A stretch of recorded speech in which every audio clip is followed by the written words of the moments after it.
ஐரோப்பிய விமான தயாரிப்பு நிறுவனம் ஏர்பஸும் தாய்லாந்தின் விமான பயிற்சி கழகமான CATC எனப்படும் சிவில் ஏவியேஷன் ட்ரெய்னிங் சென்டரும் இணைந்து விமானத்துறை தொடர்பான பயிற்சி திட்டங்களை நடத்தும் ஒப்பந்தத்தில் கையொப்பமிட்டுள்ளன.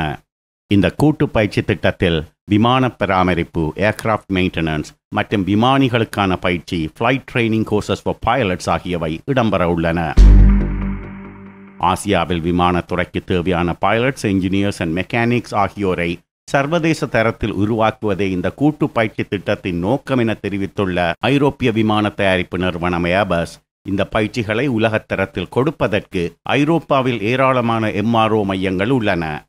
ஆனால் ஆசியாவில் போதிய அளவில் இல்லை என்பதால் ஆசிய பயிற்சி மையமான CATC-யுடன் இணைந்து பயிற்சி அளிக்கப் போவதாக தெரிவித்துள்ளது.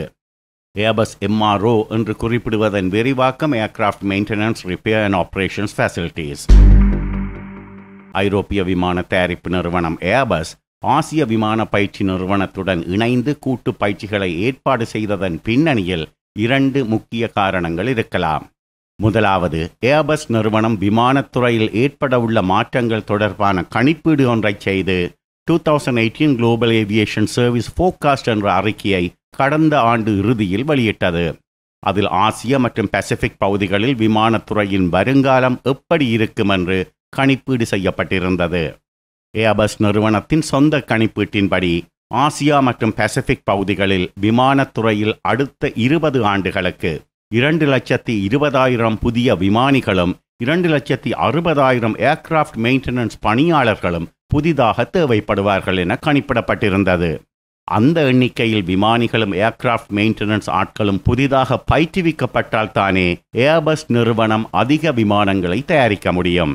இதனால் முன்கூட்டியே திட்டமிட்டு ஆசியாவில் இந்த பயிற்சிகளை கொடுக்க முடிவு செய்திருக்கலாம் ஏர்பஸ் நிறுவனம். அது ஒரு காரணம். இங்கு மற்றொரு பின்னணி காரணமும் நிச்சயம் இருக்கும் என்று எதிர்பார்க்கலாம்.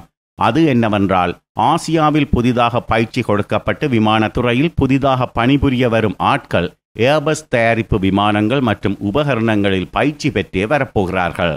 அவர்கள் ஒரு விமான நிறுவனத்தில் பணியில் இணைந்த பின்னர் அவர்களுக்கு போயிங் விமானங்களில் பயிற்சி கொடுக்கப்படலாம் என்பது உண்மைதான்.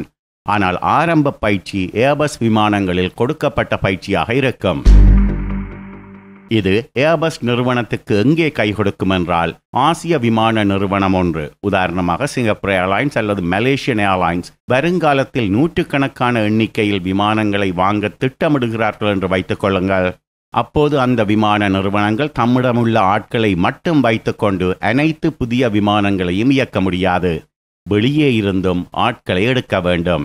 100கணக்கான விமானங்களை வாங்கும் ஆசிய விமான நிறுவனம் போயிங்குடனும் வியாபாரம் பேசுவார்கள், ஏர்பஸ் நிறுவனத்துடனும் வியாபாரம் பேசுவார்கள். அந்த நிலையில் ஏர்பஸ் நிறுவனத்தின் மார்க்கெட்டிங் டூல்களில் ஒன்றாக இந்த பயிற்சிகள் மாறிவிடும். இதோ பாருங்கள், ஆசியாவில் பெரும் எண்ணிக்கையில் ஏர்பஸ் தயாரிப்பு விமானங்கள் மற்றும் உபகரணங்களில் பயிற்சி பெற்ற ஆட்கள் இருக்கிறார்கள். அவர்களுக்கு உலகத்தரத்தில் நாமே பயிற்சி கொடுத்திருக்கிறோம்.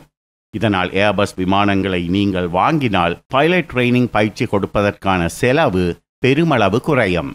போயிங் விமானங்களை வாங்கினாலும் புதிதாக பணியில் சேர ஆட்களை ஆசியாவில் தேடினால் அவர்கள் பெரும்பாலும் ஏர்பஸ் பைலட் ட்ரைனிங் பெற்ற ஆட்களாகவே இருப்பார்கள். அவர்களுக்கு போயிங் விமானங்களில் பயிற்சி கொடுக்க வேண்டியிருக்கும். அது உங்களுக்கு மேலதிக செலவு என்று கூறியே ஏர்பஸ் விமானங்களை சந்தைப்படுத்த முடியும்.